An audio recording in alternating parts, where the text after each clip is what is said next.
ఈ వీడియో ఖచ్చితంగా మీ ఫ్రెండ్స్కి షేర్ చేయండి. చాలా అంటే చాలా ఎమర్జెన్సీ గురు.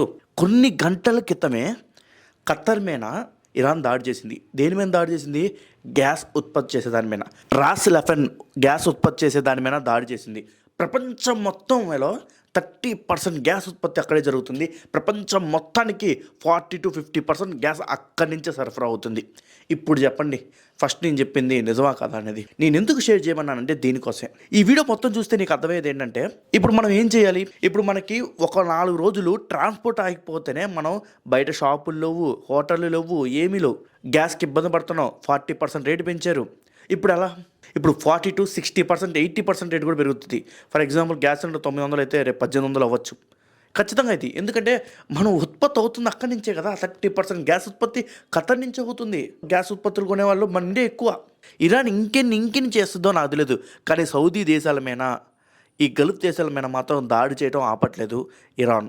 ఇక్కడ నేను కొన్ని పాయింట్స్ రాసుకున్నాను. రాస్ లెఫర్ అనేది ఖతర్లో ఉన్న సాధారణ ఫెసిలిటీ కాదండి. ప్రపంచం మొత్తం మీద ఎల్ఎన్జీలో దాదాపు 30% అక్కడే ఉత్పత్తి అవుతుంది. 30% ఇప్పుడు దెబ్బతినింది, మంటలు అంటుకున్నాయి. ఖతర్ ఎనర్జీ భారీగా నష్టపడిందని వాళ్ళే చెప్తున్నారు. గోల్డ్ పడింది, సిల్వర్ పడింది, డాలర్ రేట్ కూడా పడిపోతుంది. ఇప్పుడు దీని మీద ఎవరెవరు ఆధారపడ్డారో చెప్దాం. యూరోప్ దాదాపు 20% ఎల్ఎన్జీ ఖతర్ నుంచే వస్తుంది. జర్మనీ, ఫ్రాన్స్, ఇటలీ ఇవన్నీ రష్యా గ్యాస్ ఆపిన తర్వాత ఖతర్ మీద ఆధారపడ్డాయి. యూరోప్ గ్యాస్ ధరలు చాలా ఎక్కువగా పెరిగిపోతాయి. జపాన్ ఇప్పటికే ప్రత్యామ్నాయ ఎల్ఎన్జీ కోసం వెతుకుతుంది. కంబోడియా సర్వే అవ్వడానికి సింగపూర్, మలేషియా నుంచి ఫ్యూయల్ కొనడం మొదలుపెట్టింది. దక్షిణ కొరియా, ఇండియా, పాకిస్తాన్ ఇవన్నీ ఖతర్ ఎల్ఎన్జీ మీద భారీగా ఆధారపడ్డాయి. మామూలు విషయం కదండి మనకి. ఇప్పుడు ప్రాంతీయ విషయాలు గొడవపడే విషయాలు కాదు. లోకల్ పాలిటిక్స్ మర్చిపోండి కొన్నాళ్ళు. మనకి ఇప్పుడు నేషనల్ పాలిటిక్స్ కావాలి. ఇప్పుడు మనం గ్లోబల్ క్రైసిస్లో ఉన్నాం. గ్లోబల్ ఎనర్జీ క్రైసిస్ అంటే బాగుంటుందేమో. ఇప్పుడు ఎల్పిజి, ఎల్ఎన్జీ ఈ రేట్లు పెరిగితే ఎలా ఉంటుందో తెలుసా? గ్యాస్ రేట్లు, విద్యుత్ బిల్లులు పెరిగిపోతాయి. మొత్తం ఇంకా కరెంటు వాడతారు కాబట్టి, ఎలక్ట్రిసిటీ వాడతారు కాబట్టి. విద్యుత్ ఖర్చు పెరిగితే తయారీ ఖర్చు పెరుగుతుంది. యాజ్ యూజువల్ తయారీ ఖర్చు పెరిగితే ప్రతి వస్తువు ధర పెరుగుతుంది. నువ్వు కొనే ప్రతి ఒక్క వస్తువు మీద ధర పెరుగుతుంది. నువ్వు మనిషి యొక్క వాడుకునే ప్రతి ఒక్క వస్తువు, తిండి ఐటెం ప్రతి ఒక్కటి, వేసుకునే బట్టల దగ్గర నుంచి అన్నీ, వాడుకునే కారు మొత్తం రేట్లు పెరిగిపోతాయి. ఇవన్నీ పెరిగితే బ్యాంక్స్ కూడా పడిపోతాయి. గతంలో ఒకప్పుడు ఇలాంటి క్రైసిస్ వచ్చింది. అప్పుడు దాదాపు 40-50% ప్రైజెస్ హైక్ అయినాయి.